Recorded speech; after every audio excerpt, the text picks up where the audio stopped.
Hello, global citizens. Welcome to our podcast, The Global Talks by Global Citizen Solutions. We will delve into the world of citizenship by investment and hopefully help answering some questions regarding those very important topics. Today's theme, let's talk about today's theme. Do you know when you go online and Google the 10 best passports in the world, and then the results come with Japan at the top, or that England has dropped, the UK has dropped 5 or 6 positions after Brexit? So those passport rankings tell the story, but it's not the true story.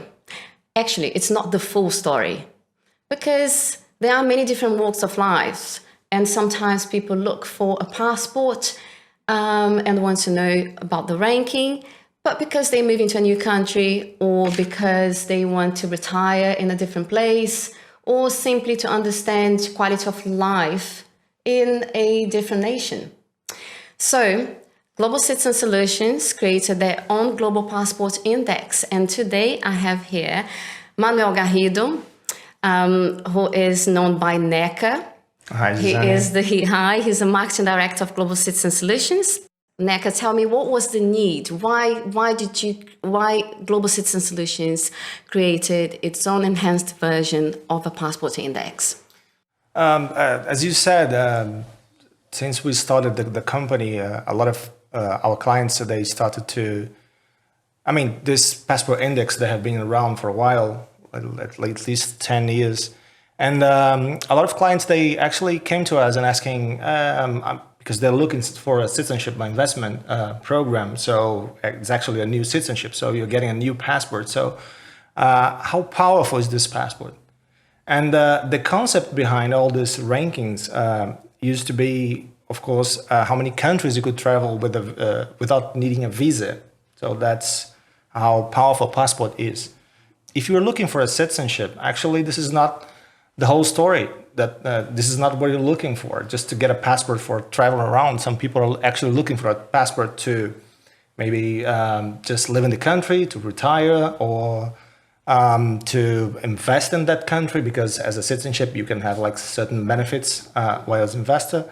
So we started to think, hey, this is not the whole story. And apart from that, just comparing just the raw numbers, if you compare, like, let's say, you can get visa-free access to 150 countries and compare 2 passports. And in the first look, looks like they are in the same level, because both you can get access to 150 countries. But the question is, what countries are you getting into without a visa? So sometimes it's not a desirable country, at least for you. So after a few years, we decided, hey, people are starting to get this question a lot. So if this is not the whole story, how can we answer our clients and say, hey, this is not the best way to rank a passport? So what is the best way to rank a passport? And when you look to the citizenship by investment point of view, you could actually say, okay, you need to address that investing. It has some weight, travel, of course, but not in that sense. And also living in the country, so the quality of life and so on. So why not create our own passport index and answer that question? So that's what we did. That's what you did. Yeah, it's a mammoth task. Yeah. And because I was looking into each index, so there are 3 standalone indexes. Yes. And then through a mathematical calculation of the balance between these 3 indexes, you have the best passport. Yes. Yeah. Talk us through each index, but without telling us who is at the top of the index. Let's build that moment. Okay, so the first thing that we decided was to actually have 3 indexes, 3 rankings, ranking the mobility, ranking also the investment, the power of investment of the passport, of the citizenship, let's say, and also the quality of life of the country. So, but it's not an easy task at the end, because you have 2 sides here. One is how we're going to calculate this, and how where are we getting data from. From what sources? We have hundreds of sources online ranking both quality of life and ranking investment as well. The mobility, it's actually the easiest part because, I mean, it's just how many countries you can get access into without a visa. But even that, you need to rely on multiple sources. And I actually weight those sources and get all the parameters and so on. So the first thing was, we can't do this without someone that can actually and proper investigate and look into the proper sources and do all the calculations with a background on, of course, and statistics and a background on all those international organizations that provide the data. So that was the first question. On the other hand, you have the actual tool.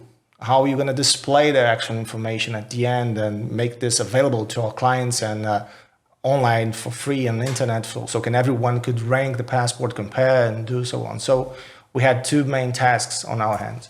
So we split the task in two. With one team would get the task of creating the actual tool, and we contact two scholars that used to work on international. One of them was Roberto, and we discussed with them, asked them to create a proper methodology, so we could, at the end of the day, we could proper do this without just messing around with all the data. Yeah, I think the best way, it would be very good to visualize the passport index. So I don't know if you're able to show it on our screen here.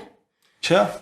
Because I wanted to see as a user, and then if you want to do that now whilst we're talking, so that would be great, because then we'll be able to follow what we are discussing. Yes, absolutely. Okay, so we will go through some details of the Enhanced Mobility Index, but now I'd like you to take us to the next one, which is the Investment Index. Let's just follow the top there. So I see again that the first top ranking is Singapore, scoring 86. Yes. So the score at the end is, Roberto can explain this better than me. So the score at the end is a calculation that we are doing using all the parameters that we use to rank the passports. So we have a score for each one of the rankings, and combining those scores with different weights, at the end we get the global ranking. Yeah. So again, here Singapore is number one on investment. And so if you were looking for a passport to actually give you access to one of these countries as an investor, so you can have more opportunities, definitely Singapore is the one to go for it.